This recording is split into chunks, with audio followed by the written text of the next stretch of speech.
How are we getting on, folks? And I think it is safe to say that we absolutely cleaned up. Definitely the start of the day was much, much better than the end of the day, but look at we'll take it and we'll take it with open arms.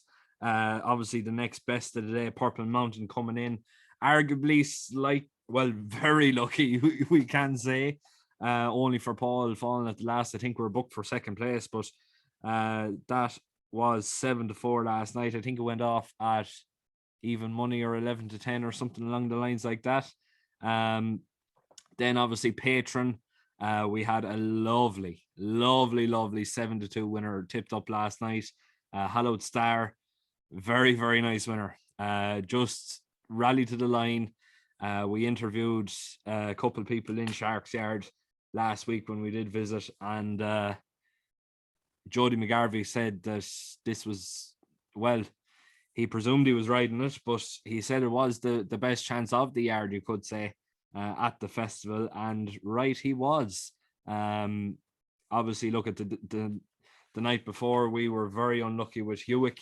Again, another horse that was fancied by Sharks Yard and did look at put in a very good performance and did get in each way, but just unfortunate not to get to win at 11-1. It would have been absolutely beautiful. Obviously, look at Getaway Gorgeous. Look at, I hate bad mountain jockeys, and it's something that I rarely, in fact, I never do it. But I think we can all agree that Getaway Gorgeous could have maybe got a little bit of a better ride. The fact that she does tend to do better in smaller fields, I think burying her in amongst the pack and so far back, it just didn't suit her. I think personally speaking, if Mark Walsh can get the ride back, I definitely think he would take it. But look at Jazzaway, Conor McNamara, I definitely have to tip my hat to you. What a beautiful, beautiful ride. 9-1 winner. Oh my God. I was in the stands and I was roaring this horse home. Truth be told, I actually thought we were just nabbed. Just the angle that I was at, it looked like Western Victory got up. Next thing I hear, winner all right, number 8, and I screamed Ballybrit down. Look at Russian Diamond, unlucky. Probably would have had another winner. Bar falling, was it 2 or 3 from home? It was gone 2 lengths up anyway and traveling the best of them. But the Rasso, obviously, look at Napa today being a non-runner.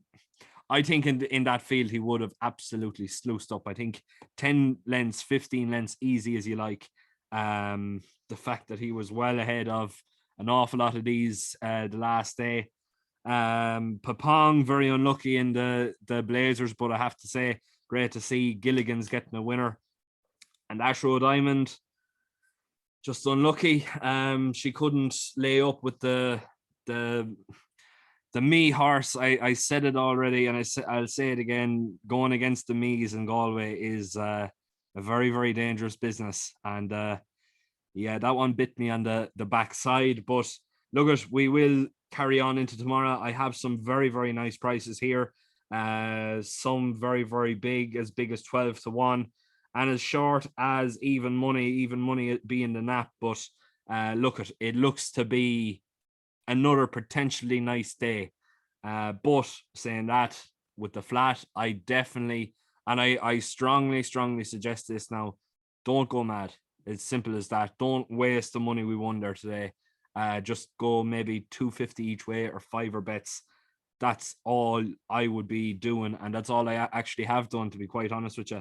12.50 though, first race off, and I am going to take a bit of a chance on Golden Beach for Dermot Weld and Colin Keane. This one here, drawn and stall 1 in the box seat, as you like it. I think, personally speaking, the barrier trial in Dundalk was very, very impressive. This one here coming in here at 11-2. It does definitely tick an awful lot of boxes. Obviously, Dermot Weld loves Galway. He's had a great Galway so far. Colin Keane on board is definitely very interesting. For Judmont, beautifully bred horse, beautifully. related to an awful lot of horses here that are actually up in the hundreds. So in terms of ratings, when you look at Stone Age at 4 to 6, putting in a performance rating of 89, you definitely think that this horse can overturn it, especially from stall 1. I think Colin Keane on board is definitely very interesting. And look, we will take a stab in the dark and we will take a chance at overturning the odds-on favourite. 125. This one here, I am going to be sticking and hopefully with a Dermot Well Colin Keane double with Shirkin Island, currently priced at 2 to 1. This one here definitely very, very interesting. When you look at the third last time out in the Curragh, definitely shows plenty of experience. I think the favourite, well, the giant favourite in here, drawn in stall 8, not necessarily the best thing, but any sort of improvement from Shirkin Island should be able to see this horse do the business here, especially being drawn in stall 2. Now moving on then to the 2 o'clock. Throw a dart at it, lads. It's going to be wide open. I think there's going to be a blanket finish. Obviously, look at if starting Monday had been in a better draw than stall 20, drawn out in, you could say, in the city, really, at the end of the day, definitely would be a very nice bet at 8 to 1. But for me, I personally like the look of Cyrus Dallin coming in here at stall 11. Not necessarily too bad. I think this one here is well weighted. Obviously, ridden off 9 stone 7 with a 10-pound claimer on board. That takes the weight down around quick maths, Shane. Quick maths. In around the 8 stone 11 mark. For me, anyway, speaking, I think realistically, this one here has a decent enough chance. Is after dropping down massively in the weights. It's one of the lightweights now, especially with the 10-pound claimer on board. Not necessarily the worst of rider either. Put in a nice performance, if I'm not mistaken. It was on another Dennis Hogan horse. I think it might have been Atlas recently enough. Now, I could be totally wrong with that, but I know I've seen this horse perform, and definitely the jockey... or the jockey, should I say, definitely didn't disgrace himself. And I think at an each way price of 12 to 1, definitely well within his rights to go very, very close. Now, moving on into the next race, the 235. And for me, anyway, Rock a Toy from the box seat ran a great race earlier on the week. I think it was on the Monday. Very unlucky not to win that particular day, but I think if breaking well and getting out from stall 1, this one here is going to be incredibly hard to beat. Obviously, Rocket Tie got no sort of draw last time out when in stall 18, but like I said, came very, very close. I think the stall 1 now is going to be the nail on the head. Andrew Slattery riding for his father, claiming £3 off 9 stone 7. I think this one here is absolutely nailed on, but definitely well within his rights to go for an each way play at those sorts of odds. 3:13 then, nap of the day, and I cannot look past the Jessica Harrington train Nectaris, ridden by Shane Foley, currently going off at even money. I think this is going to be a great way to double your money now tomorrow. Drawn in stall 4, nice enough draw. Not necessarily the strongest of fields, definitely is the standard bearer on all sorts of form. I think realistically it's going to be a very, very hard horse to beat.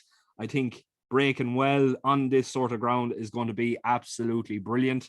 Shane Foley is amongst the winners. If I'm not mistaken, he's actually leading rider in the flat game so far this week. So he's definitely will be going for the Pats Mullen Perpetual Trophy for the leading flat jockey at the end of the week. And I think even money is a respectable enough price.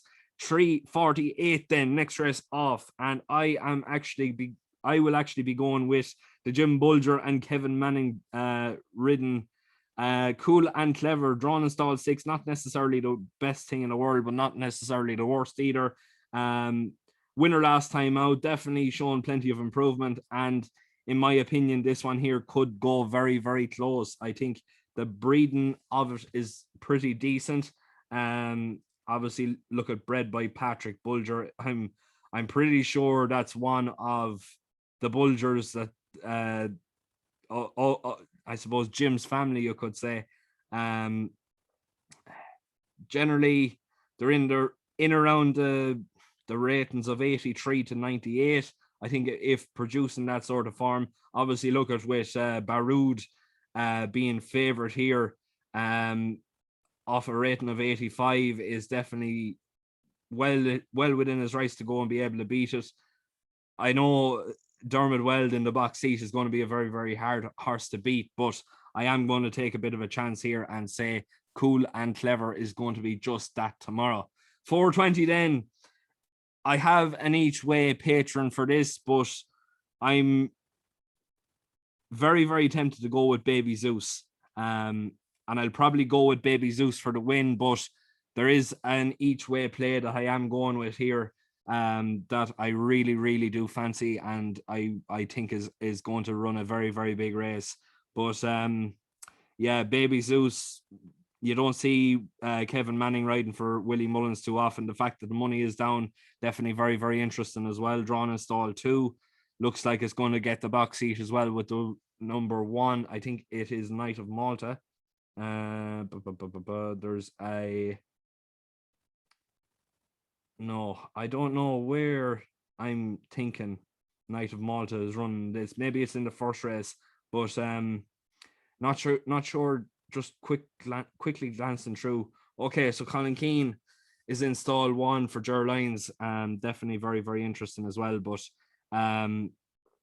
look at it. It looks to be definitely between my patron horse and Baby Zeus. I'm struggling to split the two, but definitely in terms of price wise, the patron horse is definitely massively overpriced.